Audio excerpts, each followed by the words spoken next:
The carriage wheels had barely stopped turning when the front doors of Whitlock Hall were thrown open with such force that the hinges cried out in protest.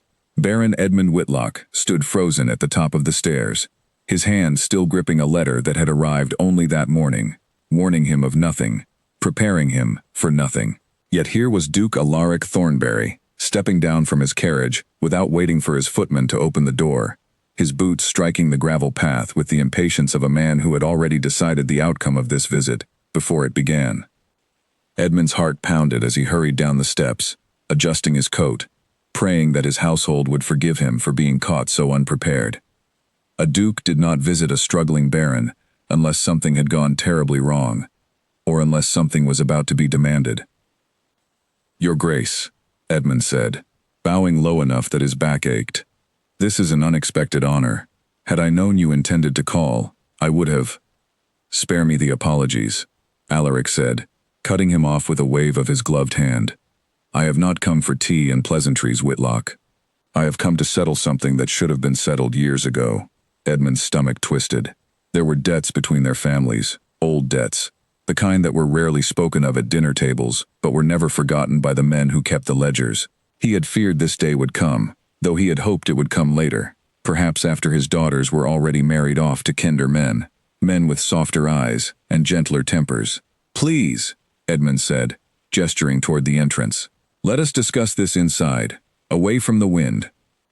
Alaric said nothing, only nodded once, and followed the Baron through the doors of a house that had clearly seen better years. The paint on the walls was peeling in places.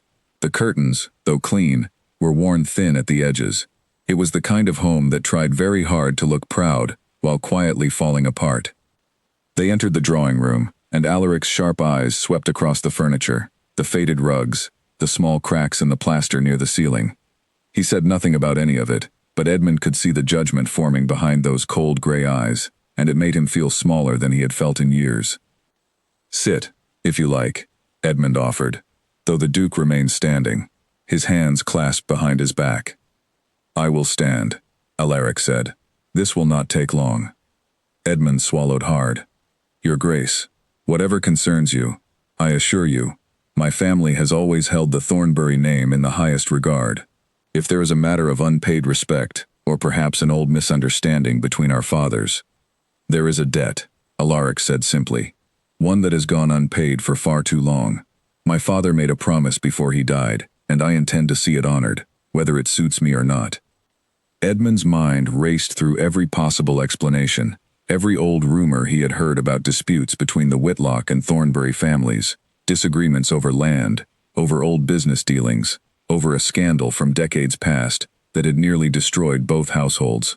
He had always assumed those stories were exaggerated, passed down and twisted through years of gossip. Now, standing before a duke who looked as though he carried the weight of that history on his shoulders, Edmund realized the stories may have been true after all. "Whatever the debt requires," Edmund said carefully, "I am prepared to discuss terms. Land, gold, whatever is fair." "I do not want your land," Alaric interrupted, "and I certainly do not want your gold, Whitlock. What I want is far simpler and far more permanent." The room fell silent. Even the fire in the hearth seemed to hold its crackle, waiting. "I intend to marry one of your daughters," Alaric said. "It matters little to me which one. I have 3, do I not? Choose whichever you believe is most prepared, and we shall proceed with the arrangement before the month is through." For a moment, Edmund could not speak. He had expected demands of money, perhaps even threats regarding old family land disputes, but never this.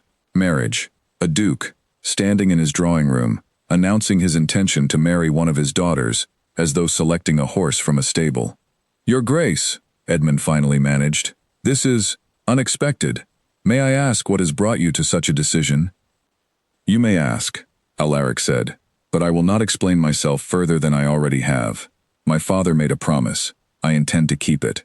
A marriage between our houses will settle what remains unsettled, and I would prefer it done quickly, without unnecessary sentiment." Edmund's mind spun with panic, and, somewhere beneath the panic, a flicker of desperate hope. His family's debts had grown heavier each year. The estate was barely holding together. A marriage to a duke, however coldly proposed, could save them all from ruin. He thought immediately of his eldest daughter, Rosalind, poised and elegant, always graceful in company, the kind of woman built for a title such as Duchess. Surely, she would be the natural choice. "Of course, Your Grace," Edmund said, straightening his coat. "Allow me a moment to gather my daughters. I am certain you will find them each a credit to their family." He hurried from the room, calling for the housekeeper, Mrs. Merriweather, who nearly dropped the tray she was carrying when she heard the urgency in his voice. "Fetch the girls!" Edmund whispered sharply. "All three of them, now. Tell them to dress properly and come to the drawing room at once." Mrs. Merriweather's eyes widened with confusion, but she did not question him. She set down her tray and hurried up the stairs, her footsteps quick against the old wooden floors. Within the house, chaos unfolded quietly, but urgently. Rosalind, the eldest, was found in her room, reading by the window, her chestnut hair neatly pinned. She rose immediately when Mrs. Merriweather explained that a duke waited downstairs, smoothing her skirts and checking her reflection in the small mirror above her dresser. Beatrice, the middle daughter, was in the garden trimming flowers for the dinner table, her hands still dusted with soil. She hurried inside, wiping her fingers on her apron, her heart fluttering with nervous excitement at the mention of a duke waiting in their home. But Evelina, the youngest, was nowhere to be found in the house. She went to the far garden, one of the younger maids offered nervously. By the old greenhouse, near the stream. She said she wanted to check on the roses before the frost came. Mrs. Merriweather sighed, torn between urgency and the knowledge that fetching Evelina from the far garden would take time neither of them had. She decided the eldest two would have to do for now, and rushed them both down to the drawing room, while a young stable boy was sent running toward the greenhouse to find the youngest daughter. Back in the drawing room, Edmund returned with a forced smile, gesturing proudly toward the door as Rosalind and Beatrice entered, both dressed as properly as time allowed, their curls slightly rushed, but their composure intact. "Your Grace," Edmund said, "may I present my daughters, Rosalind and Beatrice?" Alaric turned slowly, his expression unreadable, as his eyes moved from one daughter to the other. Rosalind curtsied gracefully, her chin lifted with practiced poise. Beatrice followed a moment later, her curtsy slightly less polished but pleasant all the same. "Your Grace," Rosalind said warmly, "it is truly an honor to welcome you into our home." Alaric said nothing for a long moment, simply studying them both, the way a merchant might study goods at a market stall, weighing their worth without any true interest in either. Edmund watched nervously, praying that his eldest daughter's grace would be enough to satisfy whatever strange requirement had brought the Duke to their doorstep. "They are adequate," Alaric finally said, though his tone carried no warmth, no admiration, only a flat and distant assessment. "Is this all of your daughters, Whitlock?" "I have a third," Edmund admitted quickly. "My youngest, Evelina. She is currently occupied elsewhere on the grounds, but I have sent for her. I am certain she will arrive shortly." Alaric's brow lifted slightly, the first flicker of real expression crossing his face since he had entered the house. "Occupied elsewhere," he repeated, "during my visit."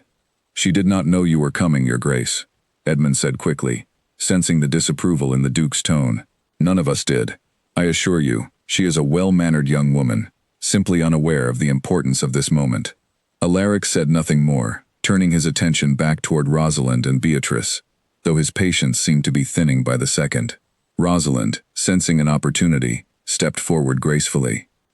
"Your Grace," she said, "I would be honored to discuss anything you might wish to know about our family, or about myself, should you find such conversation useful." "There is little need for conversation," Alaric replied coolly. "I have already stated my intention plainly to your father. I will marry one of you. The details of courtship hold little interest to me."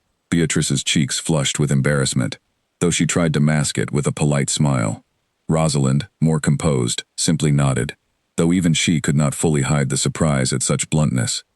Minutes passed in stiff silence, Edmund attempting small, pleasant conversation about the weather and the state of the roads, while Alaric responded with short, uninterested replies, his eyes occasionally drifting toward the door, waiting for the third daughter who had yet to appear. Just as Alaric's patience seemed to reach its final thread, just as he turned slightly toward Edmund with the clear intention of ending the visit entirely, the drawing room door burst open with a sudden and startling force. Evelina stumbled inside, breathless, her chestnut curls falling loose from their pins, strands sticking damply to her forehead. The hem of her simple green dress was torn slightly at the edge, stained with soil and grass from her hurried run through the garden. Her hands, though quickly wiped on her apron, still bore faint traces of dirt beneath her fingernails. She froze the moment she stepped inside, realizing far too late that the room was not empty, that her father stood beside two of her sisters, and that a tall stranger in fine dark clothing was staring directly at her with an expression she could not quite read. "I am so sorry," Evelina said quickly, her chest still rising and falling from her hurried sprint across the grounds. "I did not realize we had a guest. I would have come sooner had I known." Edmund's face flushed with embarrassment, though he forced a smile onto his lips. "Evelina, dear, this is His Grace, the Duke of Thornbury. He has come to discuss a matter of great importance." Evelina's eyes widened slightly as she quickly straightened her posture, brushing at her torn hem in a futile attempt to hide the evidence of her garden work. She offered a hurried curtsy, her cheeks turning a soft shade of pink. "Your Grace," she said, her voice steady, despite the embarrassment clearly written across her face. "Please forgive my appearance. I was tending to the roses before the frost sets in tonight. I did not think anyone of importance would be visiting today." Alaric said nothing for a long moment, his gray eyes studying her with an intensity that made the entire room feel smaller. Unlike his brief and dismissive glances toward Rosalind and Beatrice, his attention toward Evelina lingered, sharp and unblinking, as though he were seeing something entirely unexpected. "You were tending roses," he repeated slowly, "during frost season." "Yes, Your Grace," Evelina answered honestly, too flustered to consider softening her words for the sake of appearances. "The frost can kill the roots, if the soil is not properly covered in time. I did not wish to lose them before winter." A strange silence settled over the room. Rosalind and Beatrice exchanged uncertain glances, unsure whether their younger sister's blunt honesty would embarrass their father further, or somehow, impossibly, intrigue the Duke standing before them.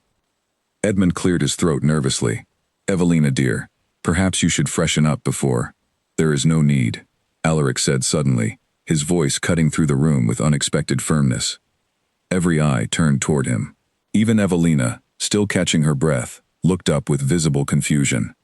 "I have made my decision," Alaric said, his gaze never leaving Evelina's face. "I will marry your youngest daughter." The room fell into stunned silence. Rosalind's lips parted in disbelief. Beatrice's hand rose slightly to her chest. Edmund blinked rapidly, certain he had misheard the Duke's words. "Your Grace," Edmund said carefully, "surely you would prefer more time to consider such an important decision. Evelina is young, and she has not yet been properly introduced to matters of courtly life. My eldest daughter, Rosalind, is far more prepared for—" "I did not ask for your opinion on preparation," Alaric said, his tone sharp enough to silence the Baron instantly. "I asked to marry one of your daughters. I have chosen. The matter is settled." Evelina stood frozen, her heart pounding loudly in her chest, uncertain whether she had somehow imagined the entire exchange. She looked toward her father, silently pleading for some explanation, some understanding of what had just occurred within these walls in the span of only a few short minutes. But Edmund, though startled, understood the weight behind such an offer. A marriage to a duke, regardless of how strange its beginning, could save their family from the ruin that had been creeping closer with each passing year. He swallowed his surprise and turned toward Alaric with a hesitant nod. "If that is truly your wish, Your Grace," Edmund said slowly, "then we would be honored to accept." Evelina's breath caught in her throat. She wanted to protest, to ask why, to demand some sort of explanation for why a duke she had never met, a man she had exchanged only a handful of words with, would choose her so suddenly, so decisively, without any true courtship or understanding between them. But before she could speak, Alaric turned toward the door, his expression as unreadable as it had been the moment he arrived. "I will send word regarding the details of the arrangement," he said simply. "See that she is prepared." And with that, he departed the room, leaving behind a stunned household and a young woman standing breathless in a doorway, her torn hem forgotten, her heart pounding with a confusion she could not yet name. Evelina remained rooted to the spot long after the sound of the Duke's carriage had faded down the gravel path. Her sisters stood beside her, equally stunned, though for very different reasons. Rosalind's expression had shifted from disbelief into something colder, quieter, a controlled frustration she did not yet dare speak aloud. Beatrice simply looked lost, glancing between her sister and their father, as though waiting for someone to explain the strange turn their afternoon had taken. "Father," Evelina finally whispered, her voice trembling slightly. "What just happened?" Edmund exhaled a long breath, running a hand through his graying hair. "It seems, my dear, that your future has just changed rather suddenly." "But why me?" Evelina asked, her confusion deepening. "I said nothing of importance. I was covered in dirt. Rosalind has always been the one prepared for such things." "I do not know why," Edmund admitted honestly, "but a duke does not make such declarations lightly. Whatever his reasons, we must trust that this arrangement may bring good fortune to our family, even if we do not yet understand it." Evelina looked down at her torn hem, at the soil still faintly staining her fingertips, and felt a strange, uneasy weight settle over her chest. She had entered that room breathless and unprepared, expecting nothing more than an ordinary afternoon among her sisters. Instead, she now found herself promised to a duke whose name she barely knew, whose intentions remained a mystery, and whose sharp gray eyes had studied her as though searching for something hidden beneath her disheveled appearance. She did not know, in that moment, that her life had already begun to change in ways she could not yet imagine, or that the man who had just left her home carried secrets and burdens far heavier than a simple desire for marriage. All she knew was that the frost would come tonight, that her roses still needed covering, and that somewhere deep within her, a quiet unease was beginning to grow, whispering that nothing about this arrangement would be as simple as her father hoped. The evening settled over Whitlock Hall with an unusual heaviness. Supper that night was quieter than usual, the clinking of silverware against porcelain the only sound filling the long silences between forced conversation. Rosalind barely touched her food, her earlier composure replaced by simmering frustration. She tried desperately to hide behind polite smiles. Beatrice kept glancing toward Evelina throughout the meal, as though trying to understand what quality her younger sister possessed that she and Rosalind apparently lacked. Evelina herself ate very little, her mind replaying the strange encounter over and over.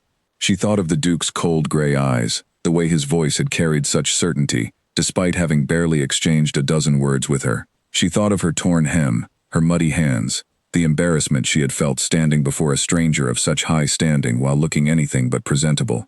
And yet, despite all of that, he had chosen her. It made no sense to her, and the lack of explanation left her feeling unsettled rather than flattered. After supper, Edmund called Evelina into his study, the small room lined with old books and faded family portraits. He gestured for her to sit across from his desk, his expression far more serious than she had seen in years. "I know this arrangement feels sudden," Edmund began gently, "and I understand your confusion. I share it myself. But Evelina, I must be honest with you about our family's situation." Evelina's stomach tightened. "Father, is something wrong?" Edmund sighed heavily, folding his hands atop his desk. "Our family's finances have grown far weaker than I have allowed any of you to know. The debts owed by this household have grown heavier with each passing year, and I fear that without some manner of relief, we may lose more than simply our comfort. We could lose this home entirely, and with it, the security of every person who depends upon this family, including the staff, who have served us faithfully for years." Evelina's chest tightened with a mixture of fear and guilt. She had noticed the small signs over the years, the peeling paint, the worn furniture, the quiet dismissal of certain staff members whose wages could no longer be afforded. She had simply never realized how deep the trouble truly ran. "A marriage to the Duke," Edmund continued, "regardless of how strangely it began, could secure our family's future. It could protect your sisters, protect our staff, and ensure that none of us are left without a home or means to survive. I would never force such a decision upon you, Evelina, but I must be honest that the weight of this choice extends far beyond your own happiness." Evelina lowered her eyes, her hands twisting nervously in her lap. She thought of Mrs. Merriweather, who had cared for their family since Evelina was a small child. She thought of the stable boy, Peter, who worked tirelessly, despite receiving wages far smaller than he deserved. She thought of her sisters, who despite their occasional rivalry, she loved deeply and wished only happiness for. "If I refuse," Evelina said quietly, "what would happen to us?" Edmund's silence answered the question clearly enough. Evelina took a slow, steadying breath, She had never imagined her future involving marriage to a duke, let alone one she had exchanged mere words with under such strange circumstances. Yet the weight of her family's well-being pressed heavily upon her chest, heavier even than her own uncertainty and fear. "I will do it," she finally said, her voice quiet but resolute. "Not because I understand his reasons, and not because I am eager for such a life, but because I could never forgive myself if I refused, and our family suffered because of my hesitation."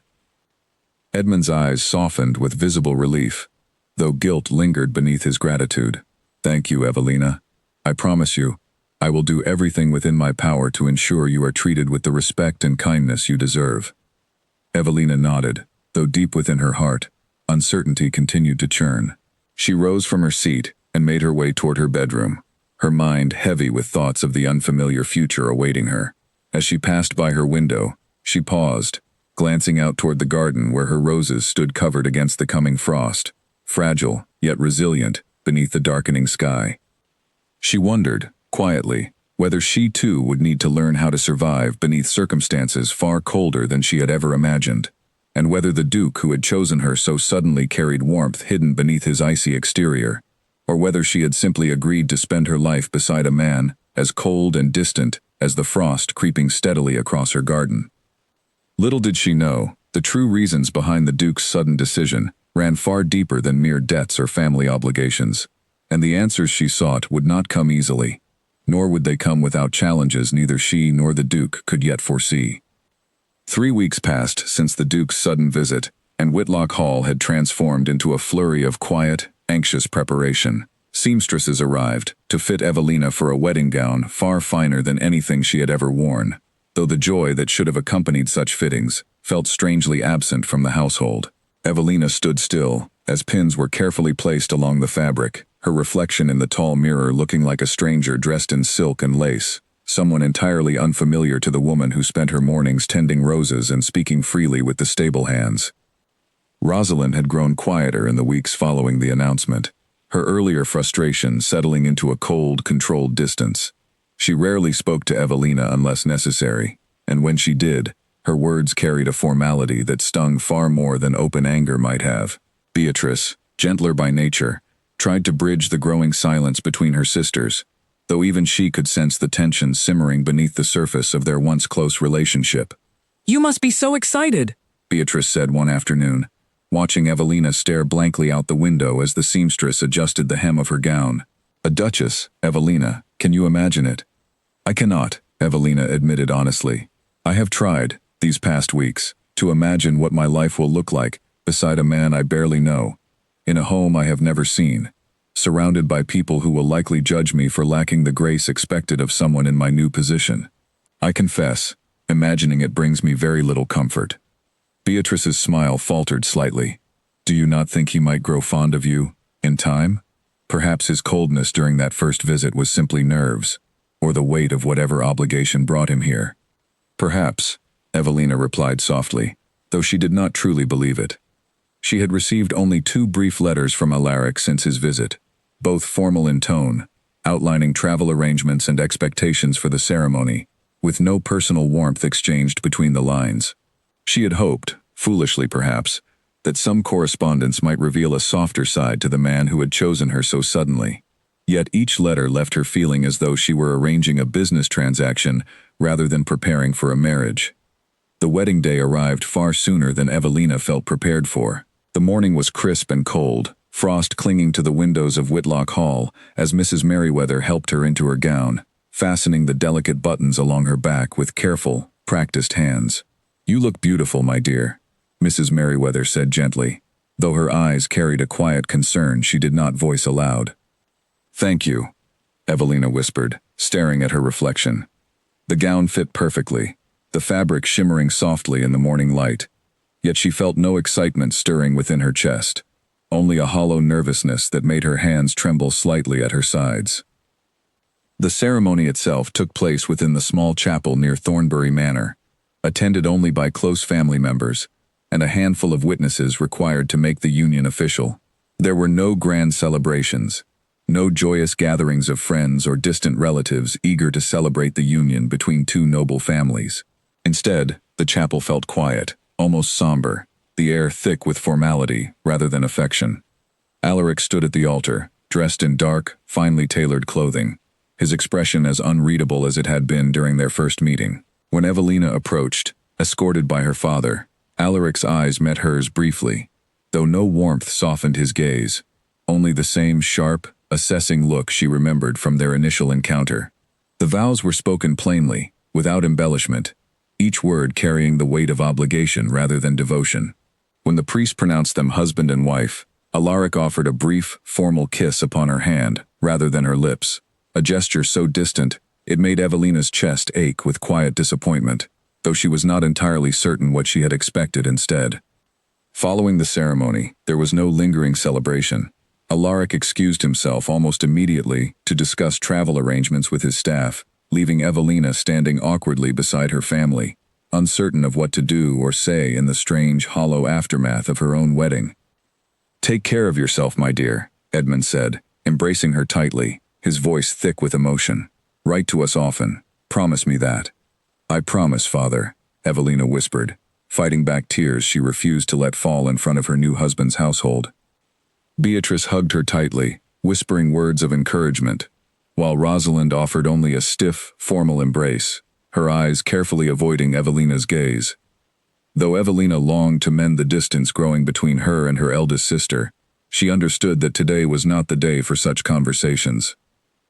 By early afternoon, Evelina found herself seated inside an unfamiliar carriage, traveling toward a home she had never seen, beside a husband who had barely spoken more than a dozen words to her since their vows had been exchanged. The countryside rolled past the window in quiet, golden hues, the autumn leaves scattering gently along the roadside. Yet Evelina found little comfort in the scenery, her mind consumed instead by nervous uncertainty regarding the life awaiting her. "You are quiet," Alaric said suddenly, breaking the long silence between them. Evelina turned toward him, startled by the unexpected observation. "I suppose I am uncertain of what to say, Your Grace. This is all rather unfamiliar to me." "You may call me Alaric," he replied simply, his gaze fixed out the window rather than toward her. "There is little need for such formality between us now." "Alaric," Evelina repeated softly, testing the name upon her tongue. "Very well. And you may call me Evelina, if you wish." He nodded once, though he offered no further conversation, and the carriage fell back into silence, broken only by the steady rhythm of hooves against the road. Hours passed before the carriage finally slowed, turning down a long, tree-lined path that led toward an enormous estate rising proudly against the darkening sky. Thornbury Manor was far grander than Evelina had imagined, its stone walls tall and imposing, its many windows reflecting the fading light of dusk like watchful eyes studying her arrival. As the carriage came to a stop, Evelina peered out at the manor with a mixture of awe and quiet apprehension. The building was beautiful, undeniably so, yet something about its stillness felt cold, almost lifeless, despite its grandeur. Alaric stepped out first, offering his hand to help her down, though the gesture felt more obligatory than affectionate. Evelina accepted it regardless, her legs slightly unsteady after the long journey, her eyes drifting upward toward the manor's towering entrance. A line of staff members stood waiting near the doors, their expressions polite but reserved, offering quiet bows and curtsies as Evelina approached. She recognized none of their faces, understood none of their names, and felt, for the first time since leaving her childhood home, the true weight of how alone she truly was in this unfamiliar world. "Welcome to Thornbury Manor," Alaric said simply, gesturing toward the entrance. "I trust you will find everything you require within these walls." Evelina nodded politely, though her heart ached quietly beneath her composed exterior. As she stepped through the grand doors of her new home, she caught a glimpse of the manor's interior: tall ceilings, elegant furniture, portraits of stern-faced ancestors lining the walls, each one seeming to watch her arrival with silent, judgmental eyes. She thought of the warmth she had left behind, the familiar creak of Whitlock Hall's old floors, the comforting scent of her mother's roses drifting through open windows, the easy laughter shared between her and her sisters despite their occasional disagreements.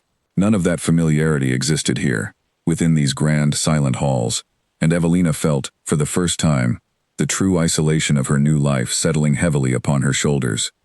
Alaric led her briefly through the main hall, before excusing himself once again. citing matters requiring his immediate attention.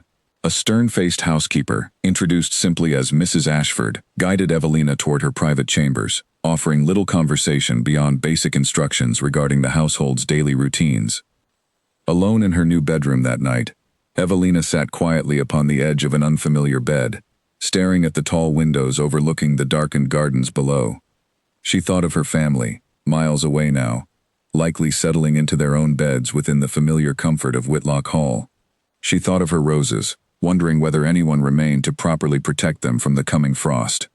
And she thought of Alaric, the man she now called husband, whose cold eyes and distant demeanor left her more confused than ever regarding the true reasons behind his sudden decision to marry her. She did not yet understand the burdens he carried, nor the reasons behind the walls he had built so carefully around himself. She only understood that her life had changed entirely, that the warmth she once knew felt suddenly distant, replaced instead by the cold, silent grandeur of Thornbury Manor. As she finally settled beneath the unfamiliar blankets that night, Evelina allowed herself a single, quiet tear, though she quickly wiped it away, reminding herself of the promise she had made to her father, to her family, and to herself. She would find her place within these walls, regardless of how cold they seemed.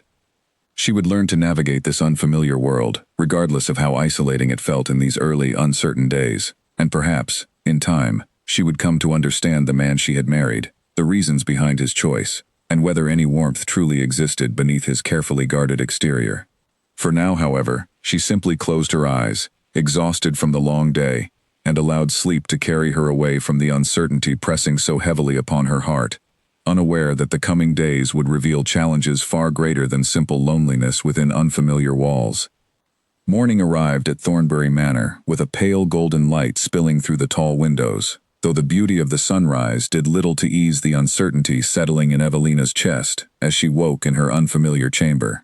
For a brief moment, she forgot where she was, reaching instinctively for the small window near her childhood bed, only to find cold stone walls and unfamiliar drapery surrounding her instead. She rose slowly, dressing herself in a simple morning gown, before venturing cautiously into the long corridors of her new home. The manor felt even larger in daylight, its hallways stretching endlessly in every direction, lined with portraits of stern-faced ancestors, whose painted eyes seemed to follow her every step. She paused before one particular portrait, an older man with sharp features remarkably similar to Alaric's own, his expression carrying the same distant coldness she had come to recognize in her husband. "That is the late Duke," a voice said suddenly from behind her. Evelina turned, startled, to find a young maid standing nearby, a stack of folded linens balanced carefully in her arms. The girl looked to be around Evelina's own age, her expression polite, though slightly guarded. "Alaric's father," Evelina said softly, studying the portrait once more. "He looks very stern." "He was," the maid replied carefully, glancing briefly down the hallway before lowering her voice. "Forgive me, my lady. I should not speak so freely of such matters." "Please," Evelina said gently. "I would welcome any conversation. I confess, I feel rather lost within these halls." The maid hesitated, though something in Evelina's genuine tone seemed to ease her guarded posture slightly. "My name is Nora, my lady. I have worked within these walls since I was a young girl." "It is a pleasure to meet you, Nora," Evelina said warmly. "I am Evelina." "I know, my lady," Nora replied with a small, polite smile. "The entire household has spoken of little else since your arrival." Evelina's cheeks warmed slightly at the admission. "I imagine my arrival must seem rather strange to everyone here." Nora hesitated again, before answering honestly. "It is not often His Grace brings anyone new into this house, my lady. The manor has felt quiet for many years now." "Quiet how?" Evelina asked curiously. Nora glanced around once more before answering quietly. "His Grace lost his mother many years ago, when he was still quite young, and his father, though stern, was the only family he had remaining until his own passing, several years past. Since then, His Grace has kept mostly to himself, spending his days managing the estate's affairs rather than entertaining company." Evelina absorbed this information slowly, pieces of understanding beginning to form within her mind regarding the cold, distant nature of the man she had married. "He has been alone for quite some time, then." "Yes, my lady. Nora confirmed softly. I do not believe he knows quite how to be anything other than alone. The words lingered heavily in Evelina's chest as she thanked Nora for her honesty and continued exploring the manor's quiet halls. She found herself venturing eventually toward the back of the estate, where tall glass doors led out toward an overgrown garden, long neglected and wild with untamed greenery. Evelina stepped outside, breathing deeply the crisp autumn air, grateful for even a small reminder of the familiar comfort she had left behind at Whitlock Hall. The garden, despite its neglect, held a strange, quiet beauty, wildflowers growing freely among untamed hedges, ivy climbing steadily along the estate's outer stone walls. She spent much of that morning wandering among the overgrown paths, gently pulling weeds away from struggling flower beds, her hands falling naturally into familiar work despite her unfamiliar surroundings. For the first time since arriving at Thornbury Manor, Evelina felt a small measure of peace settle over her, the quiet rhythm of gardening offering comfort in ways formal conversation never could. She did not notice Alaric watching her from a distance, standing quietly near the manor's back entrance, his expression unreadable as he observed his new wife kneeling carefully among the neglected flower beds, her hands stained once again with soil, her expression far softer and more at ease than it had been since her arrival. He said nothing, simply turning quietly back inside before she noticed his presence, though the image of her kneeling peacefully among the wild garden lingered in his mind far longer than he expected. Days passed slowly within the manor, each one following a similar quiet routine. Evelina spent her mornings exploring different corners of the estate, gradually growing more familiar with its many hallways and rooms. She began spending increasing amounts of time within the neglected garden, slowly restoring small sections of it with patient, careful work. She also began forming quiet friendships among the household staff, offering warm greetings to servants who had grown accustomed to being overlooked entirely by the estate's previous occupants. She learned the names of the kitchen staff, complimented the cook's efforts during meals, and often found herself lingering near the stables, chatting easily with the young groom responsible for tending the horses. You are very kind to speak with us so freely, my lady, the young groom, Peter's cousin from Thornbury's own stables, named Wesley, admitted one afternoon, as Evelina helped brush down one of the horses. Most ladies of your standing rarely acknowledge us beyond simple instructions. I see no reason why kindness should depend on one's title, Evelina replied simply, smiling as the horse nuzzled gently against her palm. We are all simply people, are we not? Wesley smiled at her words, clearly touched by her genuine warmth, and from that day forward, the stable staff greeted her with increasing familiarity and quiet affection. Alaric, meanwhile, remained largely distant, spending most of his days locked away within his study, managing correspondence and estate matters that seemed to consume every waking hour. Evelina rarely saw him outside of brief, formal dinners, during which conversation remained polite but shallow, neither willing nor able to bridge the quiet distance between them. One evening, however, as Evelina passed by his study on her way toward her own chambers, she noticed the door slightly ajar, candlelight flickering softly from within. Curiosity getting the better of her, she paused, peering quietly through the gap. Alaric sat alone at his desk, surrounded by stacks of papers and ledgers, his expression exhausted, shoulders slightly slumped in a manner she had never witnessed during their brief, formal interactions. For a moment, she saw not the cold, distant Duke who had proposed marriage so abruptly, but simply a tired man, burdened by responsibilities far heavier than she had realized. She hesitated, uncertain whether to knock or continue toward her own chambers, when Alaric suddenly looked up, catching sight of her lingering near the door. "Evelina," he said, startled, "is something wrong?" "No," she said quickly, embarrassed at being caught. "I did not mean to intrude. I simply noticed your door was open and grew curious." Alaric studied her for a long moment, before gesturing toward the chair across from his desk. "You may enter, if you wish." Evelina hesitated only briefly, before stepping inside, taking the offered seat across from him. "You work very late most evenings," she observed gently. "The estate requires constant attention," Alaric replied simply, though his tone lacked its usual sharpness. "There is much to manage, and few I trust to manage it properly beside myself." "You carry a great deal upon your shoulders," Evelina said softly. "Do you not have anyone to share such burdens with?" Alaric's expression grew slightly guarded, though he did not immediately dismiss her question as she expected. I have managed alone for many years now. I have grown accustomed to it. That does not mean it must remain that way forever, Evelina said gently. Alaric studied her carefully, something unreadable, flickering briefly behind his tired gray eyes. Perhaps not, he admitted quietly, though he offered no further explanation. The conversation lingered only a moment longer before Alaric returned his attention toward the papers scattered across his desk, the brief window of vulnerability closing once again behind his familiar composed exterior. Evelina rose quietly, bidding him good night before returning to her own chambers, her mind lingering thoughtfully on the brief glimpse of vulnerability she had witnessed. She did not yet understand the full weight of the burdens Alaric carried, nor the reasons behind the walls he had built so carefully around his heart. But she sensed, quietly and cautiously, that perhaps there existed more warmth within him than his cold exterior initially suggested, warmth buried deeply beneath years of loneliness and duty.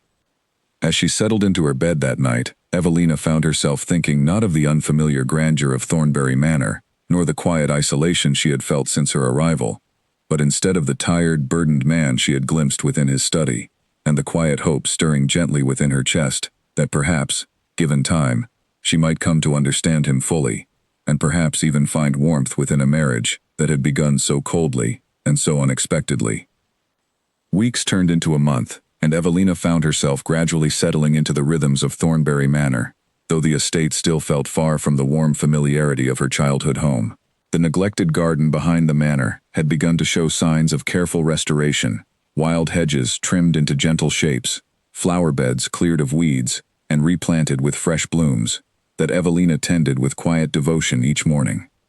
The household staff, once distant and wary of their new mistress, had slowly warmed toward her genuine kindness. The cook, an older woman named Mrs. Dalby, had taken to preparing small treats for Evelina during her afternoon garden work, insisting she needed proper nourishment for such tiring labor. The younger maids, including Nora, often lingered near the garden during their brief moments of rest, chatting easily with Evelina about matters far removed from formal household duties.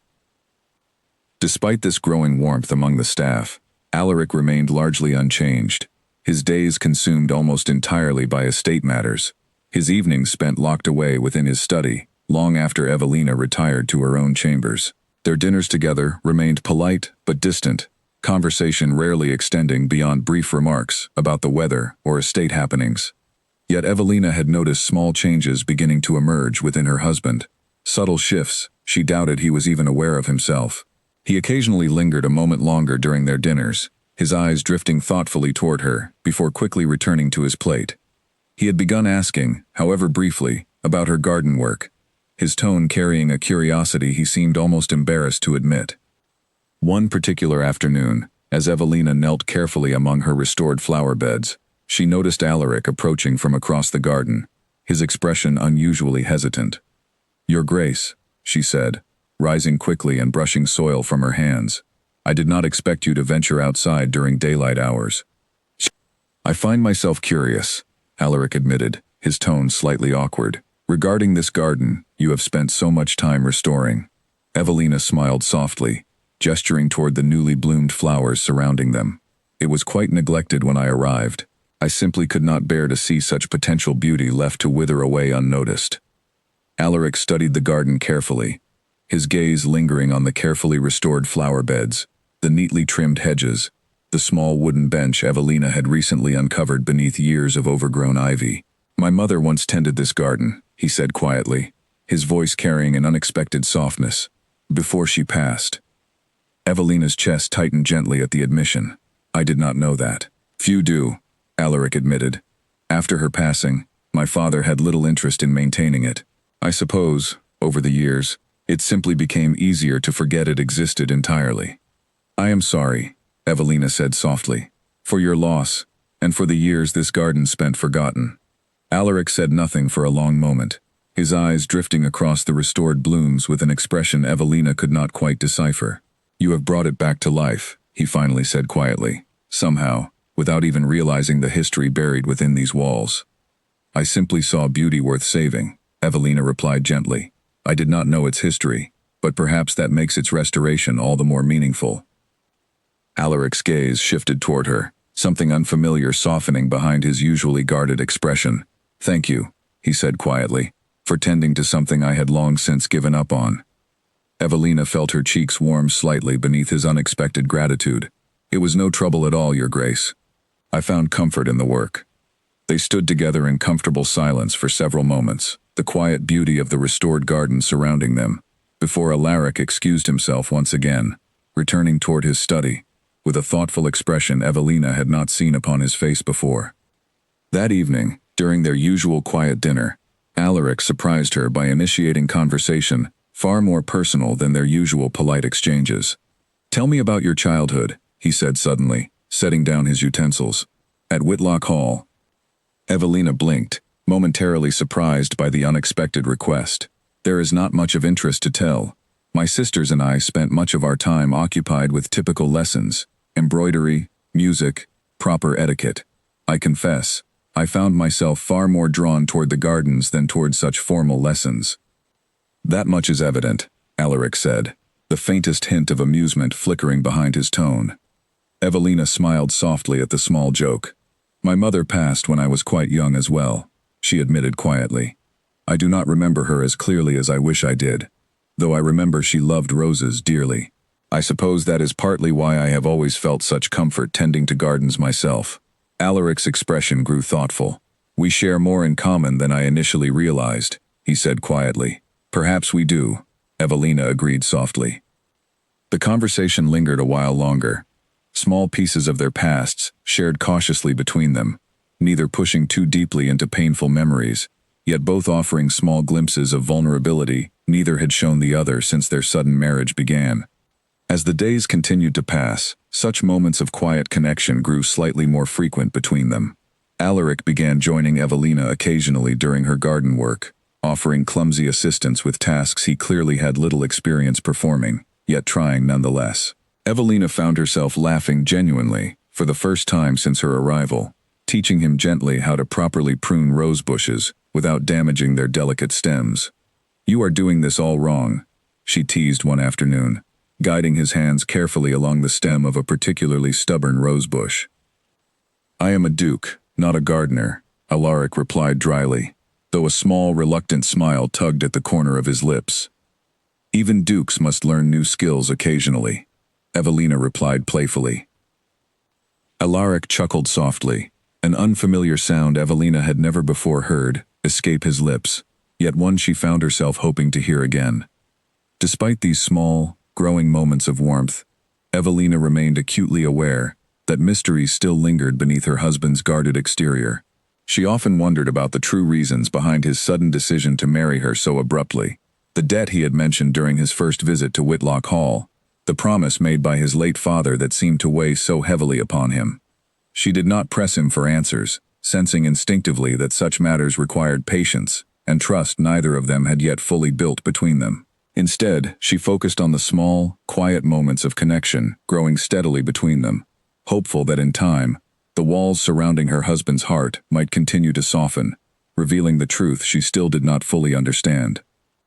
Unbeknownst to Evelina, however, storms were quietly gathering beyond the peaceful walls of Thornbury Manor, storms that would soon test the fragile connection forming between her and Alaric, and reveal secrets far more complicated than either of them had yet imagined. A letter arrived at Thornbury Manor early one morning, carried by a messenger, whose weary horse suggested a long journey through the night.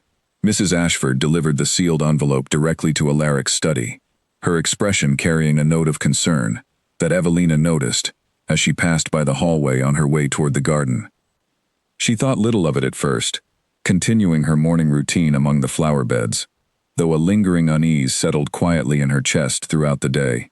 By afternoon, she noticed Alaric had not left his study even once, and when she brought him a small tray of tea, hoping to check on him, she found his expression far more troubled than she had seen since her arrival. "Is something wrong?" she asked gently, setting the tray carefully upon his desk. Alaric looked up, his eyes tired, a folded letter resting near his hand. "Nothing you need concern yourself with," he replied, though his tone lacked its usual conviction. Evelina hesitated, uncertain whether to press further, though her growing concern for her husband's well-being outweighed her hesitation. "You may share your burdens with me, Alaric. I would like to help, if I am able." Alaric studied her for a long moment before sighing heavily, gesturing toward the chair across from his desk. Evelina sat quietly, waiting patiently as he gathered his thoughts. "There is a matter regarding contested land along our eastern border," Alaric finally admitted. "Lord Gideon Pemberton, a neighboring lord, has long sought to claim territory rightfully belonging to the Thornbury estate. He has grown increasingly aggressive in recent months, spreading rumors intended to weaken our family's standing among the surrounding nobility." "What sort of rumors?" Evelina asked carefully. Alaric hesitated slightly before answering. "Rumors, questioning the legitimacy of our recent marriage. Suggestions that I married you merely out of obligation, planning to set you aside once the terms of my father's old promise were fulfilled." Evelina's chest tightened uncomfortably at the revelation. "Are such rumors entirely untrue?" Alaric's gaze softened slightly, though the weight of unspoken history still lingered behind his tired eyes. "The marriage began as an obligation, yes. My father made a promise to your late mother many years ago, one I felt bound to honor following his passing. But Evelina, I assure you, whatever began as duty has grown into something far different in recent weeks." Evelina's heart fluttered gently at his admission, though the mention of her mother caught her attention immediately. "What promise could my mother possibly have shared with your father?" Alaric hesitated, clearly debating how much to reveal. "Your mother, many years ago, played a crucial role in protecting my family from a scandal that could have destroyed our standing entirely. My father, grateful beyond words, promised her that our families would remain forever bound through loyalty and support, a promise he intended to honor through marriage between our children, should circumstances ever require it." Evelina absorbed this revelation slowly, pieces of understanding shifting quietly within her mind. "So our marriage was never truly about debts of money, but rather debts of honor." "Yes," Alaric confirmed quietly. "A debt I resented fulfilling at first, given how suddenly and coldly I approached the matter. I offer you my sincere apology for that." Evelina studied him carefully, noticing genuine remorse behind his usually composed exterior. "Thank you for finally sharing the truth with me," she said softly. "It brings me comfort, knowing the true reasons behind our marriage, rather than simply wondering in silence." Alaric nodded, though his expression remained troubled. "Unfortunately, Lord Pemberton's rumors threaten more than simply our reputation. He seeks to use the uncertainty surrounding our marriage as justification for claiming disputed land, arguing that a marriage built upon obligation, rather than genuine union, holds little legal standing regarding old agreements between our families." "Can he truly succeed in such a claim?" Evelina asked, concern deepening within her chest. "Perhaps," Alaric admitted grimly. "Especially if doubt continues to grow regarding the legitimacy of our union." Evelina's mind raced quickly, searching for solutions to the troubling situation. "Then we must ensure such doubt has no foundation to grow upon," she said firmly. "We must present ourselves clearly and confidently as a united household, regardless of how our marriage may have begun." Alaric studied her carefully, something akin to admiration flickering behind his tired gaze. "You are remarkably resilient, Evelina, far more than I initially expected." "I have learned resilience is often necessary," Evelina replied softly, "especially when protecting those we care for." Over the following days, Evelina and Alaric began appearing together more frequently throughout the estate, presenting a united front before visiting nobility and household staff alike. They attended small local gatherings together, Evelina charming guests with her genuine warmth and quick wit, while Alaric, though still reserved, made visible efforts to remain closely by her side, offering subtle gestures of affection that quickly caught the attention of watchful onlookers. Despite these efforts, Lord Pemberton's rumors continued circulating persistently among the surrounding nobility, growing bolder with each passing week. Evelina began noticing subtle whispers during social gatherings, curious glances exchanged among guests whenever she and Alaric appeared together, clearly still uncertain of the true nature behind their sudden marriage. One afternoon, while attending a small gathering hosted by a neighboring family, Evelina found herself approached directly by Lord Pemberton himself, a tall, sharp-featured man, whose charming smile did little to mask the calculating glint behind his eyes. "Lady Evelina," Pemberton greeted smoothly, offering a polite bow. I must say, marriage suits you remarkably well, despite the rather unconventional circumstances surrounding your union. Evelina forced a polite smile, sensing immediately the manipulative intention behind his words. Thank you, Lord Pemberton. I find myself quite content within my marriage, regardless of how it began. How admirable, Pemberton replied smoothly, especially given the rumors suggesting the Duke views your union as little more than an inconvenient obligation, one he intends to dissolve the moment his father's old promise no longer holds legal weight. Evelina's composure wavered slightly, though she quickly masked her discomfort behind practiced grace. Rumors, Lord Pemberton, often carry little truth behind them. Perhaps, Pemberton said, his smile widening slightly. Though I wonder, Lady Evelina, whether you yourself feel entirely secure within such an arrangement, or whether doubt lingers quietly within your own heart as well. Evelina held his gaze steadily, refusing to allow his manipulative words to shake her composure further. My heart, Lord Pemberton, is a matter entirely my own concern, not yours. Pemberton chuckled softly, clearly amused by her firm response, though his eyes carried a calculating glint that left Evelina deeply unsettled. Of course, my lady. Forgive my curiosity. I simply hope, for your sake, that whatever security you feel within your marriage proves stronger than mere obligation. He departed shortly after, leaving Evelina standing quietly amid the lively gathering, her earlier confidence shaken slightly by his carefully placed words. Though she understood clearly his intention to sow doubt and uncertainty, she could not entirely dismiss the small, nagging worry his words had planted deep within her heart. That evening, as she and Alaric traveled home together in their carriage, Evelina remained unusually quiet, her earlier confidence replaced by a thoughtful, troubled silence. You are quiet again, Alaric observed gently. Did something trouble you at the gathering? Evelina hesitated, uncertain whether to share her uneasy encounter with Lord Pemberton, fearing it might further complicate the delicate trust they had only recently begun building between them. It was nothing of importance, she said softly, though her tone lacked conviction. Alaric studied her carefully, sensing clearly that something troubled her deeply, though he chose not to press the matter further that evening, respecting the quiet distance she seemed to need in that moment. Yet as the carriage continued homeward through the darkening countryside, Evelina could not shake the unsettling suspicion that Lord Pemberton's manipulative words carried more danger than simple idle gossip, danger that threatened not only her family's reputation, but the fragile trust and quiet affection she had only just begun building with the man she now called husband. In the days following the uncomfortable encounter with Lord Pemberton, Evelina found herself withdrawing slightly, her thoughts consumed by uncertainty regarding the true stability of her marriage. She continued tending her garden each morning, though her usual peaceful focus now carried an undercurrent of worry she could not fully shake.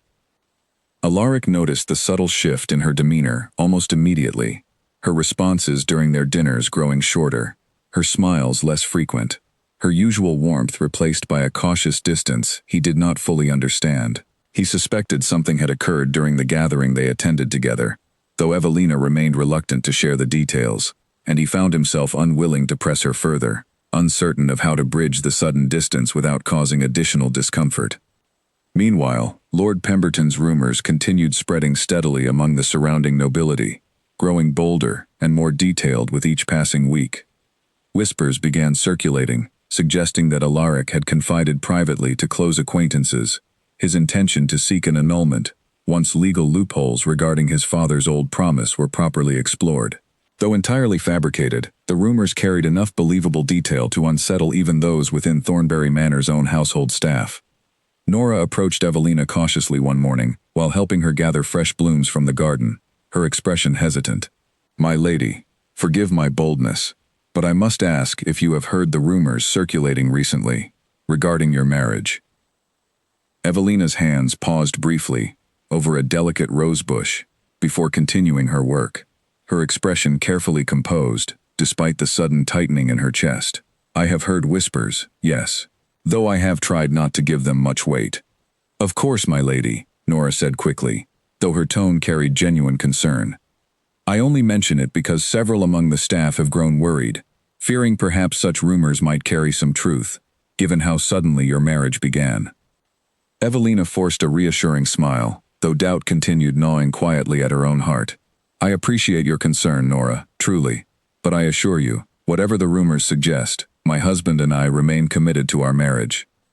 Nora nodded, though her expression remained slightly unconvinced, and Evelina could not entirely blame her, given how uncertain she herself felt regarding the situation. Later that same afternoon, Evelina decided to confront the matter directly, rather than allow doubt to fester silently within her heart. She found Alaric within his study, as usual, surrounded by stacks of correspondence and estate documents. Alaric, she said firmly, stepping inside without waiting for invitation. We must discuss Lord Pemberton's rumors properly, rather than allowing them to quietly undermine our household. Alaric looked up, surprised by her sudden directness, though he nodded slowly, setting aside his papers. You are right, he admitted. I have allowed myself to become too consumed by estate matters to properly address the situation. What exactly did Lord Pemberton say to you during the gathering? Alaric asked gently, his earlier hesitation replaced by genuine concern. Evelina hesitated only briefly, before recounting the uncomfortable exchange, sharing Pemberton's manipulative insinuations regarding the instability of their marriage. Alaric's expression darkened slightly as she spoke, clearly troubled by the calculated cruelty behind Pemberton's words. He seeks only to manipulate you, Alaric said firmly once she finished, to create doubt within your heart, hoping such doubt might weaken our household's unity, allowing him easier access to contested lands he has long desired. I understand his intentions clearly, Evelina replied. Yet understanding his intentions does not entirely erase the doubt his words have planted, especially given how our marriage truly began. Alaric's expression softened, guilt visible behind his tired eyes. I understand your uncertainty, Evelina. Truly I do. Our marriage began coldly, born from obligation rather than genuine affection. But I hope you understand, the feelings I hold toward you now extend far beyond mere duty. Evelina studied him carefully, searching his expression for any hint of insincerity, though she found none. I want to believe that, Alaric. I truly do. But perhaps it would help if you shared with me openly, without reservation, exactly why you chose me that day, rather than either of my sisters. Alaric hesitated, clearly debating internally how much vulnerability he was willing to share. Finally, he sighed deeply, meeting her gaze directly. When you burst through that door, breathless and disheveled, unaware of the spectacle you interrupted, I saw something I had not witnessed in years. Genuine honesty, unguarded, and completely free of pretense. Your sisters, however lovely, approached our meeting with practiced grace, clearly rehearsed and calculated. You, however, offered nothing but genuine surprise and honest embarrassment. In that single, unexpected moment, I found myself drawn toward a sincerity I had long forgotten existed within noble circles. Evelina's chest tightened with unexpected emotion at his admission, tears gently threatening the corners of her eyes. I had no idea, she whispered softly. I did not realize it myself, entirely, until this very moment, Alaric admitted quietly. But Evelina, please understand, whatever doubts Lord Pemberton seeks to plant within your heart, know that my feelings toward you have grown genuine, entirely separate from obligation or duty. Evelina reached forward gently, her hand resting softly against his own. Thank you, Alaric, for finally sharing such honesty with me. It means more than you realize. Alaric's fingers gently intertwined with hers, a small, tender gesture neither had shared so openly before. We must face Lord Pemberton's threats together, Evelina, as a truly united couple, rather than allowing his manipulations to divide us. Agreed, Evelina said firmly, her earlier doubt slowly beginning to dissolve beneath his genuine honesty. Over the following days, Alaric and Evelina began working closely together, strategizing carefully how best to counter Lord Pemberton's damaging rumors. They agreed to host a small gathering of their own at Thornbury Manor, inviting influential members of the surrounding nobility to witness firsthand the genuine unity and affection growing steadily between them. Evelina threw herself into preparations for the gathering, ensuring every detail reflected the warmth and hospitality she wished to convey. She personally selected flowers freshly cut from her restored garden, arranging them carefully throughout the manor's grand halls. She worked closely with Mrs. Dalby to plan a menu reflecting both elegance and genuine warmth, wanting their guests to feel welcomed rather than simply impressed. Alaric, meanwhile, made a conscious effort to remain visibly attentive toward Evelina throughout the preparations, offering genuine assistance rather than retreating into his usual isolation within his study. Their growing partnership did not go unnoticed among the household staff, whispers of hopeful optimism replacing earlier concerns regarding the stability of their marriage. On the evening of the gathering, Thornbury Manor glowed warmly, with candlelight, laughter, and lively conversation filling halls that had remained quiet and lifeless for far too many years. Evelina moved gracefully among their guests, her genuine warmth and quick wit charming even the most skeptical among the surrounding nobility. Alaric remained closely by her side throughout the evening, his usual reserved demeanor softened by visible affection and genuine attentiveness toward his wife.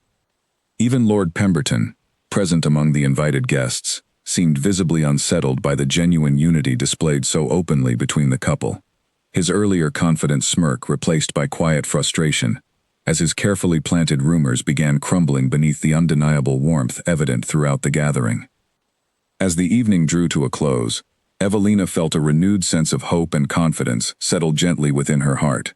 Though challenges still lingered ahead, she understood now, more clearly than ever, that the foundation of genuine affection, growing between her and Alaric, was far stronger than any manipulative rumor Lord Pemberton could ever hope to spread.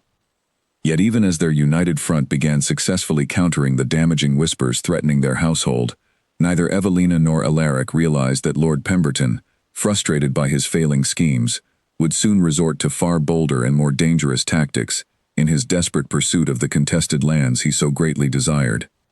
The success of the gathering brought a renewed sense of warmth to Thornbury Manor, and in the weeks that followed, Evelina noticed a genuine transformation taking place, not only within herself, but within Alaric as well. He began joining her more frequently in the garden, no longer simply observing from a distance but actively participating, learning slowly the names of different flowers, the proper way to prune without damaging delicate stems, the patience required to nurture something fragile into full bloom. Their conversations grew easier, more natural, filled with genuine laughter rather than stiff formality. Alaric began sharing small memories from his childhood, cautious at first, though gradually more open as trust continued building steadily between them. He spoke of his mother's gentle laughter, memories faded slightly with time, yet still cherished deeply within his heart. He spoke of his father's stern expectations, the weight of responsibility placed upon him from a young age, long before he felt truly prepared to carry such burdens alone. Evelina listened patiently, offering gentle comfort whenever old wounds surfaced within his memories, sharing in return her own cherished memories of her mother, faded though they were, and the comforting presence of her sisters despite their occasional disagreements. One quiet evening, as they sat together near the restored garden, the last golden light of sunset casting warm hues across the blooming flowers surrounding them, Alaric turned toward Evelina with an expression she had not seen before, soft and unguarded. "I must confess something to you," he said quietly. "When I first proposed this marriage, I told myself I was simply fulfilling an old obligation, nothing more. I convinced myself that duty alone motivated my decision that day." Evelina remained quiet, allowing him space to continue. "But the truth," Alaric continued softly, "is that from the very moment you burst through that door, breathless and unaware of the chaos you had interrupted, something within me shifted entirely. I found myself unable to look away, drawn toward a genuine honesty I had not witnessed in years among noble circles.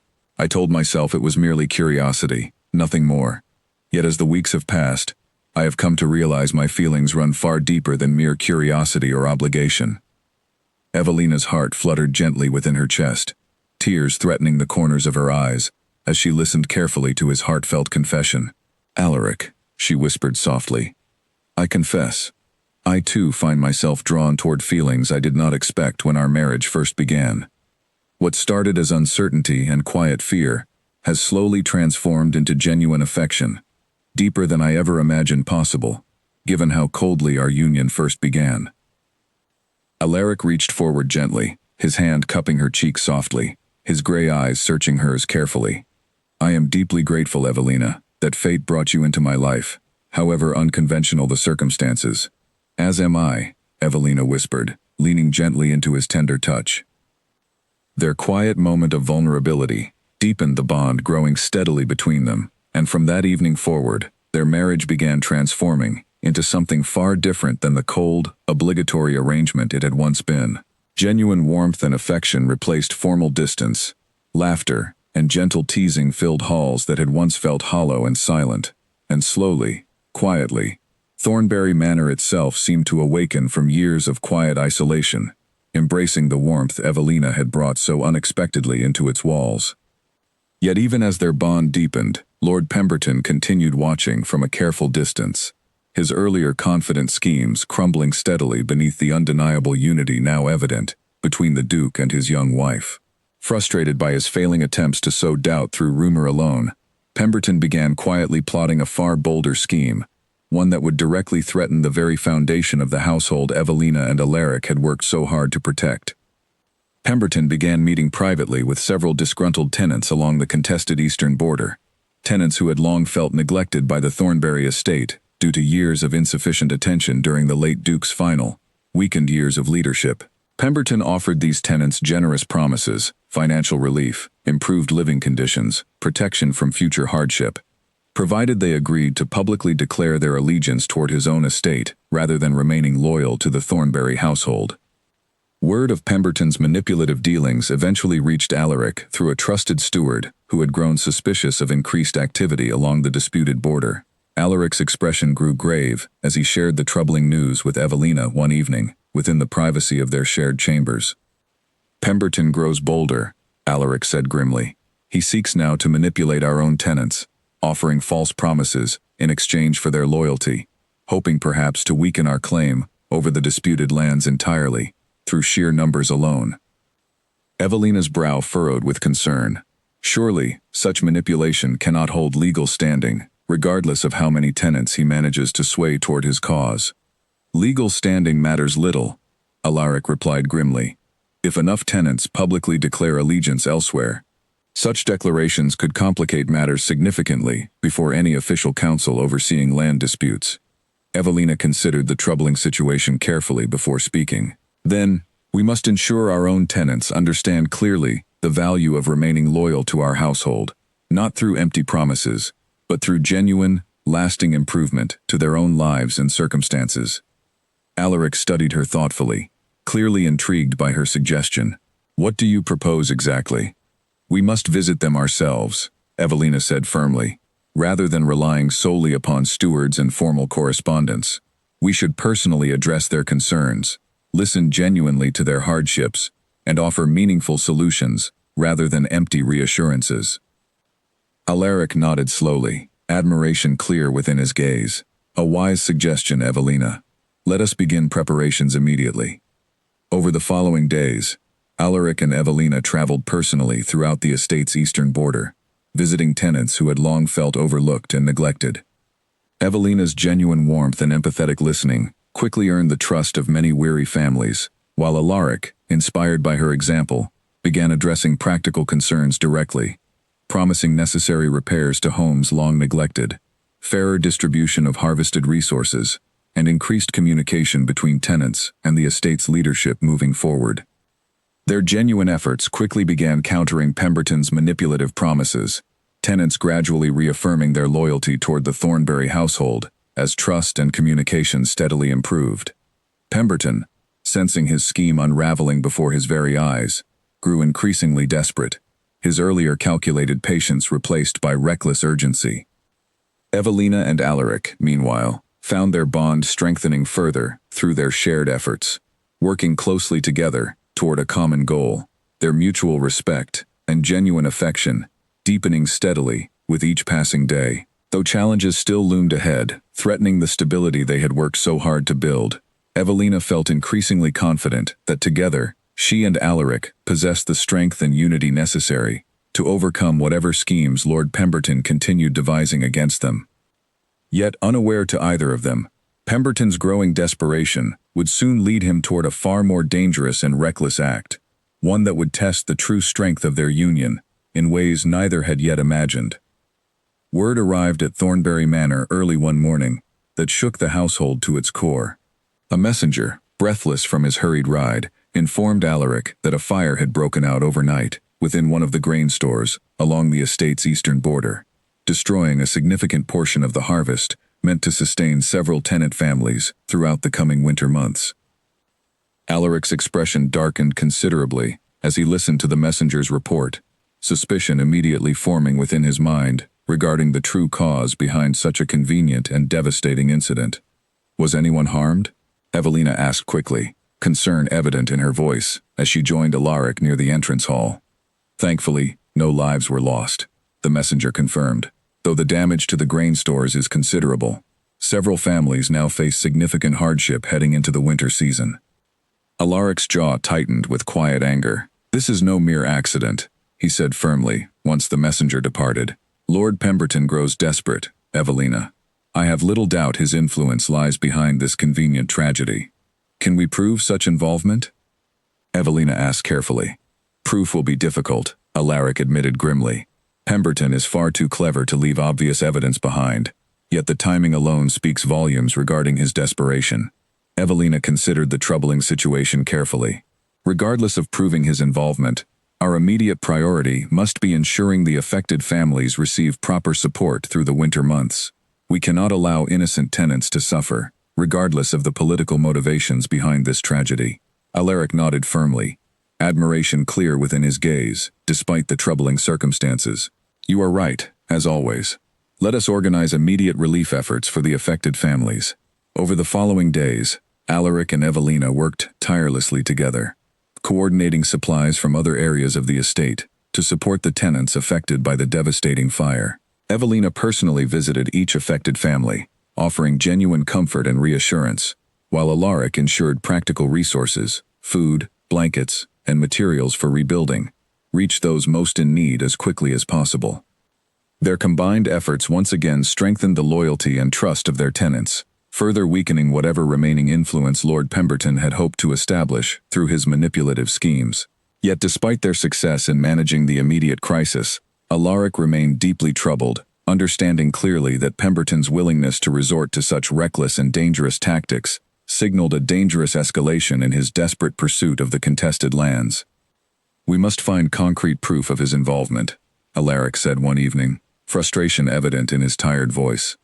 Before he grows even bolder, potentially endangering innocent lives further in pursuit of his ambitions. Evelina considered the situation thoughtfully. Perhaps we should speak directly with the tenants Pemberton previously attempted to manipulate through his false promises. They may hold valuable information regarding his recent activities, especially if they have grown suspicious of his true intentions following this troubling incident. Alaric nodded slowly, considering her suggestion carefully. A wise approach, Evelina. Let us speak with them personally, gently encouraging honesty, without pressuring them unfairly. The following day, Alaric and Evelina visited several tenant families who had previously been approached by Lord Pemberton with false promises of financial relief. Evelina's genuine warmth quickly earned their trust, and gradually, several tenants began sharing troubling details regarding Pemberton's recent visits, including subtle threats made against those hesitant to fully commit toward his cause, and cryptic remarks suggesting he intended to take drastic measures should his manipulative efforts continue failing. Armed with this valuable information, Alaric quickly arranged a private meeting with several influential members of the surrounding nobility, carefully presenting evidence gathered from tenant testimonies alongside the suspicious timing of the recent fire. Though circumstantial, the mounting evidence against Lord Pemberton proved sufficiently damaging to his reputation among his noble peers, effectively isolating him from the political support he had previously relied upon to pursue his contested land claims. Sensing his schemes rapidly unraveling, Lord Pemberton grew increasingly reckless, his calculated patience entirely abandoned in favor of desperate, impulsive action. He arranged an urgent private meeting with Evelina herself, requesting she visit his estate alone, under the guise of discussing a peaceful resolution to the ongoing land dispute. Evelina, initially hesitant, discussed the unusual request carefully with Alaric, before deciding cautiously to attend, believing perhaps a direct conversation might finally reveal Pemberton's true intentions clearly enough to end the conflict entirely. I do not trust him, Alaric said firmly, clear worry evident behind his composed exterior. Allow me to accompany you, Evelina. I do not wish for you to face him alone. I understand your concern, Evelina replied gently, but perhaps Pemberton will speak more openly if he believes I have come without your direct influence. I promise to remain cautious, and I will ensure a trusted escort remains nearby throughout the visit. Reluctantly, Alaric agreed, arranging for Wesley, the loyal young groom from their stables, to accompany Evelina discreetly, remaining close enough to intervene should any danger arise during her visit. Upon arriving at Pemberton's estate, Evelina found herself greeted with unsettling politeness, Pemberton's charming smile carefully masking the calculating tension, clearly visible behind his sharp eyes. "Lady Evelina," he greeted smoothly, "I appreciate your willingness to meet privately regarding this unfortunate dispute between our households. I hope sincerely that we might find a peaceful resolution," Evelina replied carefully, maintaining a calm, composed demeanor, despite the unease growing steadily within her chest. Pemberton studied her thoughtfully before speaking again, his tone shifting subtly towards something far more calculated. "Perhaps, Lady Evelina, a resolution might be found more easily if you were to consider a proposal I have long contemplated."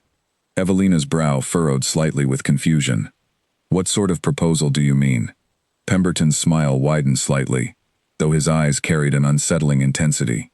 "Should your marriage to the Duke ever prove unstable, perhaps due to unfortunate circumstances beyond either of your control, I would be more than willing to offer you protection and security through a union of our own, one built upon far greater ambition and influence than anything Thornbury Manor could ever hope to provide." Evelina's chest tightened with sudden alarm, realizing clearly the manipulative and dangerous intentions behind his carefully worded proposal. "Lord Pemberton," she said firmly, rising quickly from her seat, "I must decline such an inappropriate suggestion entirely. My marriage remains strong, built upon genuine affection and mutual respect, qualities I doubt you would ever fully understand." Pemberton's expression darkened considerably, his earlier charm replaced by cold frustration. "You would do well, Lady Evelina, to reconsider your loyalty toward a man whose household faces increasing instability with each passing day." "My loyalty remains firmly with my husband," Evelina replied sharply, "regardless of whatever schemes you continue devising against us." Sensing the conversation quickly deteriorating, Wesley stepped forward discreetly, signaling clearly that it was time to depart. Evelina left promptly, her heart pounding with a mixture of anger and unease at Pemberton's dangerous and manipulative intentions. Upon returning to Thornbury Manor, Evelina immediately recounted the unsettling conversation to Alaric, whose expression grew increasingly furious as she described Pemberton's inappropriate proposal. "This ends now," Alaric declared firmly, anger evident within his tightened jaw. "Pemberton has crossed a line he cannot easily retreat from. We must act swiftly and decisively to end his manipulative schemes entirely." Evelina nodded firmly, resolute determination, replacing her earlier unease. "Together, Alaric, we will ensure his reckless ambitions finally meet their downfall." United firmly in their resolve, Alaric and Evelina began carefully planning their next move, determined to finally expose Lord Pemberton's dangerous manipulations clearly and decisively, ensuring the safety and stability of their household, their tenants, and the genuine love they had built together against all odds. With Lord Pemberton's true intentions now clearly exposed, Alaric and Evelina worked quickly to gather every piece of evidence necessary to bring his manipulative schemes to a definitive end. Alaric arranged a formal meeting with the regional council responsible for overseeing disputes between noble households, requesting an urgent hearing regarding Pemberton's conduct. Evelina, meanwhile, courageously agreed to testify honestly regarding the inappropriate proposal Pemberton had presented during her private visit, understanding clearly the risk such testimony carried toward her own reputation, yet determined nonetheless to ensure justice prevailed. "You do not have to testify personally," Alaric said gently, the evening before their scheduled hearing, concern evident within his tired eyes. "I could present the tenant testimonies and circumstantial evidence alone, sparing you from public scrutiny." "I appreciate your concern," Evelina replied firmly, "but I refuse to remain silent while Pemberton continues threatening our household and our tenants through manipulation and reckless endangerment. I will testify honestly, regardless of any personal risk involved." Alaric studied her carefully, admiration and love clear within his gaze. You possess remarkable courage, Evelina. I am endlessly grateful fate brought you into my life. As am I, Evelina whispered softly, reaching gently for his hand. Together, we will see this through. The following morning, Alaric and Evelina arrived at the regional council chambers, prepared to present their case clearly and confidently. Lord Pemberton arrived shortly after, his usual confident demeanor notably strained beneath the mounting pressure of the evidence gathered against him. The hearing began formally, council members listening carefully, as Alaric presented testimonies gathered from tenants who had been manipulated through false promises, alongside circumstantial evidence linking Pemberton's recent activities to the suspicious fire that had devastated the grain stores. When called forward to testify, Evelina spoke clearly and honestly, recounting in careful detail the inappropriate proposal Pemberton had presented during her private visit, along with the subtle threats he had made regarding the stability of her marriage. Her calm, composed testimony carried genuine weight among the council members, several of whom exchanged troubled glances as she spoke. Lord Pemberton, given opportunity to respond, attempted initially to dismiss the testimonies as exaggerated misunderstandings, though his composure quickly began crumbling beneath the council's careful and thorough questioning. Faced with mounting evidence and inconsistencies within his own defense, Pemberton eventually resorted to angry accusations, insisting the entire hearing was nothing more than a conspiracy orchestrated by Alaric to unfairly discredit him. However, the council, having carefully weighed the substantial evidence presented, ultimately ruled decisively against Lord Pemberton, formally stripping him of any legitimate claim toward the contested eastern borderlands and issuing a formal warning regarding his conduct toward neighboring households moving forward. Pemberton departed the hearing in furious silence, his earlier calculated ambitions entirely dismantled through the combined courage and determination of Alaric and Evelina. As they left the council chambers together, Evelina felt a profound sense of relief settle gently over her. The lingering threat that had loomed so heavily over their household finally resolved. "We did it," she said softly, relief evident within her voice as they stepped outside into the warm afternoon sunlight. "We did," Alaric agreed, gently squeezing her hand. Together. Their victory quickly spread throughout the surrounding nobility, further solidifying the reputation of Thornbury Manor as a household built upon genuine integrity, courage, and unity. Tenants who had once wavered under Pemberton's manipulative promises now expressed renewed loyalty and gratitude toward Alaric and Evelina, recognizing clearly the genuine care and determination they had displayed throughout the entire ordeal. In the weeks following their victory over Lord Pemberton, Thornbury Manor began to feel less like the cold, isolated estate Evelina had first encountered, and more like a genuine home, filled with warmth, laughter, and quiet contentment. The staff moved through the halls with visible ease, no longer burdened by uncertainty regarding their mistress's place within the household. The restored garden bloomed vibrantly, a living symbol of the transformation that had taken place since Evelina's arrival. Evelina's relationship with her own family also began to heal during this time. She received a heartfelt letter from her father, expressing his pride in the strength and grace she had shown throughout the recent challenges. Even Rosalind, whose earlier jealousy had created quiet distance between the sisters, sent a warm letter congratulating Evelina on her evident happiness, admitting honestly that she had misjudged the situation and was grateful to see her younger sister thriving. Evelina invited both her sisters to visit Thornbury Manor, and their eventual reunion proved joyful, old tensions melting away as the sisters walked together through the restored garden, sharing laughter and stories as they once had during their childhood years.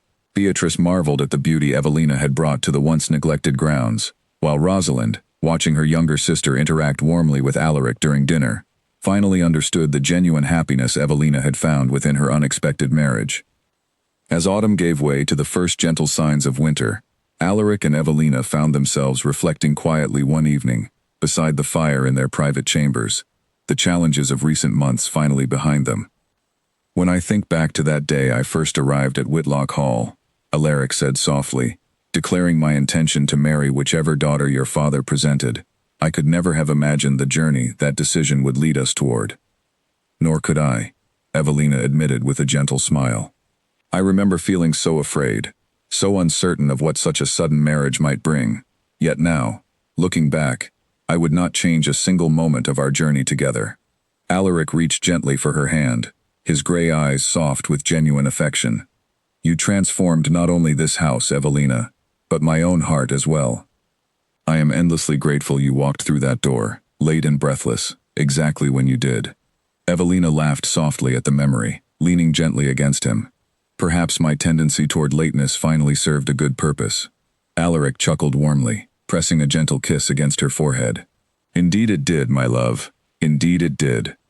As winter settled quietly over Thornbury Manor, the estate stood transformed, no longer a cold, silent house filled with distant memories and unspoken grief, but a genuine home filled with warmth, laughter, and enduring love.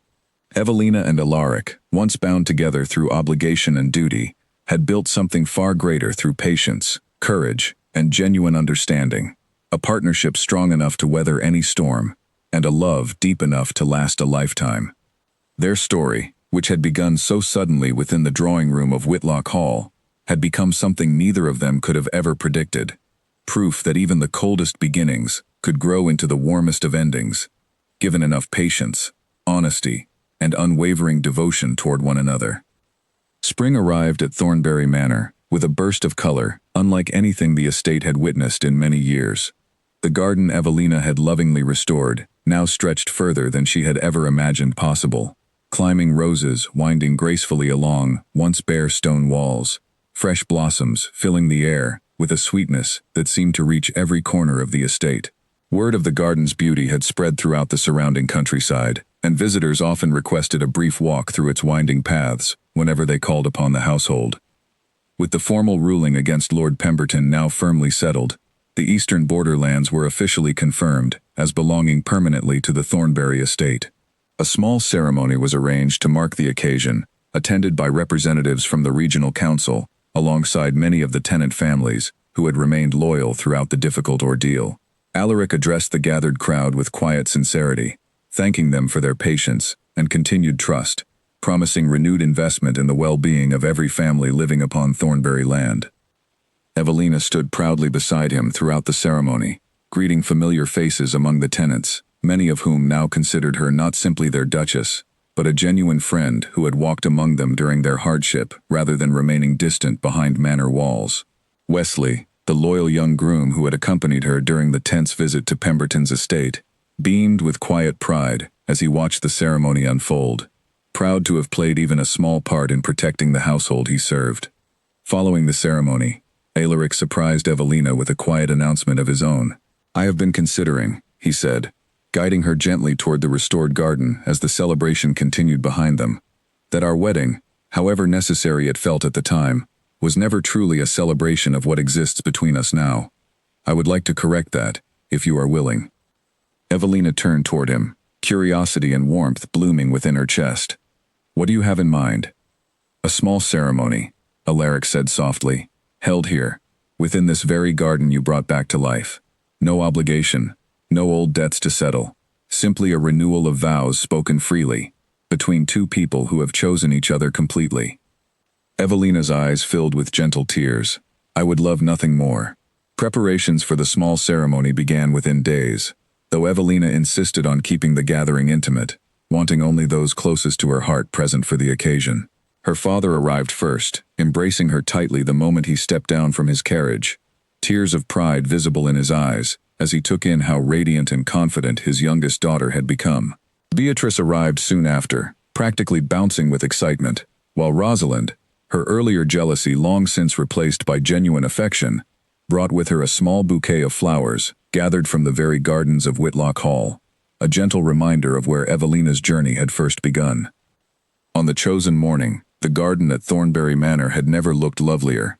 Sunlight filtering gently through blooming branches, the soft scent of roses drifting through the warm spring air. Household staff gathered quietly among the guests, Nora and Mrs. Dalby standing together near the back, Mrs. Ashford allowing herself, for perhaps the first time in years, a genuinely warm smile.